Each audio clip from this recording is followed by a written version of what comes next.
మా మండలంలో వెళ్ళే ఒక గురుకుల పాఠశాల ఉందండి నరేంద్రపురంలో.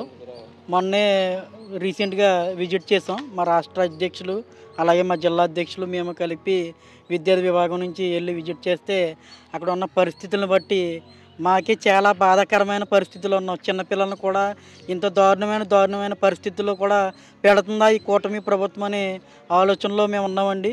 అక్కడ తినే భోజనం విషయంలో కానీ, వాళ్ళకి చేసే వసతి విషయంలో కానీ, దుప్పట్ల విషయంలో కానీ, హాస్టల్లో ఉండే పిల్లలకు కూడా ఒక కేర్ఫుల్ అనే ఒక విధి విధానం కూడా లేకుండా ఆ పరిస్థితుల్లో ఆ గురుకుల పాఠశాలలో వ్యవహారం నడుస్తుంది.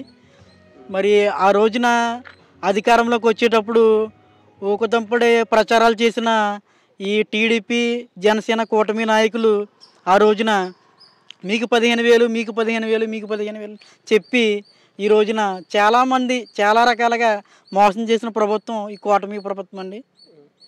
ఎందుకు మోసం ఏం చేసుకుంటే ఏదైతే హామీలు చెప్పారో అన్నీ ఇస్తా ఉన్నానని చెప్తా ఉన్నారు.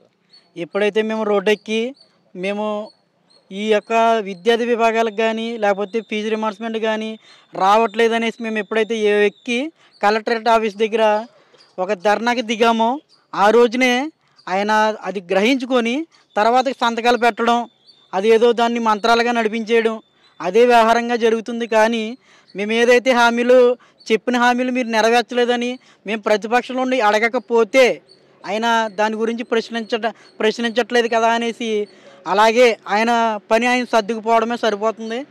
అది చాలా బాధాకరమైన పరిస్థితుల్లో చాలా విధి విధానంగా ఉందండి సార్. కోనసీమ జిల్లా అంటారు, అంబేద్కర్ కోనసీమ జిల్లా అంటున్నారు కదా. ఈ అంబేద్కర్ కోనసీమ జిల్లాలో పవన్ కళ్యాణ్ ప్రభావం చాలా ఎక్కువగా ఉంటుందని చెప్పేసి మాట్లాడుతూ ఉన్నారు. పవన్ కళ్యాణ్ తలుచుకుంటే ఏ జిల్లాలో ఏదైనా జరుగుతుందని చెప్పేసి. అవునండి, ఈ పవన్ కళ్యాణ్ తలుచుకుంటే ఏదైనా జరుగుతుంది. అది ఎప్పటి వరకు అంటే కూటమి అనే పదాన్ని వాడుకున్నంతసేపునే అది ఇప్పటి వరకు నెరవేరింది. మేము కూటమిలో ఉన్నాము, ఇటుపక్క చంద్రబాబు నాయుడు గారు కానీ లేకపోతే పవన్ కళ్యాణ్ గారు కానీ మేము ఒక కూటమి ప్రభుత్వంగా ఉన్నాము, పవన్ కళ్యాణ్ గారు ఏదన్నా జరుగుతుందని. అదే ఎవరికాలు సింగిల్గా వచ్చి పోటీ చేస్తే ఈ ప్రభావం ఏంటో ఒకసారి ఆయన సీట్ ఆయన నగ్గుకోవాలా లేదన్నది తేలిపోతుందని కూడా మేము చెప్తున్నాము. అలాగే 2029లో ఎలక్షన్కి సిద్ధపడి ఉండమని చెప్తున్నామండి. అప్పుడు ఎవరు నగ్గేది ఎవరు నగ్గలేనిది కూడా మా వైఎస్ఆర్సీపీ అధినాయకులు జగన్మోహన్ రెడ్డి గారి ద్వారా మేము తెలియజేస్తున్నాము. అప్పుడు తేలిపోతుంది ఎవరు అధికారంలోకి వస్తారో, ఎవరు పబ్బం గడుపుతారు, ఎవరు పబ్బం గడపరు అన్నది. ఇదే ఫుల్ స్టాప్ అండి. ఇదే ఆఖరి ఎలక్షన్ అనేసి చంద్రబాబు నాయుడు గారికి మేము అనుకుంటున్నాం. 11 సీట్లు ఉన్నా మీరే ఎంత కాన్ఫిడెంట్గా మాట్లాడుతూ 164 సీట్లు ఉన్న కూటమి ఎలా మాట్లాడుతున్నారు? ఇది ఒక ఈవీఎంలతో వాళ్ళు పొత్తు పెట్టుకొని వాళ్ళు దొంగ నాటకాలు ఆడేసి రకరకాలుగా దాన్ని చిత్రీకరించి ఈవీఎంల బాక్సులను బద్దలు కొట్టేసి వ్యవహారం చేసి వాళ్ళ దొంగచాటుగా నగ్గిన ప్రభుత్వం ఇది.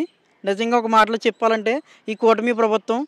నెక్స్ట్ వచ్చేటప్పుడు 2029కి వచ్చేటప్పటికి అప్పుడు వ్యాలెట్ బాక్సులతో ఎలక్షన్ జరుగుతుంది కాబట్టి అప్పుడు ఎవరు సత్తా ఏంటన్నది తేల్చుకోవడానికి మేము సిద్ధంగా ఉన్నాం.